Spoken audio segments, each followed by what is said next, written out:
मुख्यमंत्री आहुरी कहिथिले जे सीएम किसान योजनार हिताधिकारी मानक पिलामानंकु कृषि विद्यानिधि योजना रे राज्य भितरे एवं राज्य बाहर थिबा सरकारी बेसरकारी शिक्षानुष्ठान मानकरे डाक्तरी इंजीनियरिंग कृषि एवं आनुषंगिक नर्सिंग डिप्लोमा एवं आईटीआई भली वृत्तिगत एवं वैषयिक पाठ्यक्रम अध्ययन करबा पई छात्रवृत्ति प्रदान करा जाउछे। ଏହା ଫଳରେ सीएम किसान योजना हिताधिकारी परिवार छात्र छात्री माने विशेष भावे उपकृत होउछन्ते।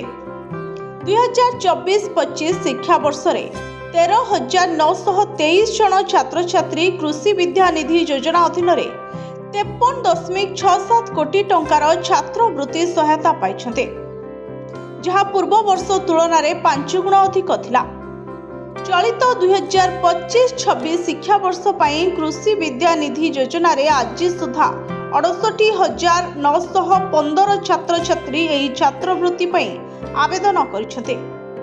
एथिपई सेमानकु 290 कोटी टंकार छात्रवृत्ति प्रदान करा जिवो, जहा कि एक सर्वकालीन रेकर्ड।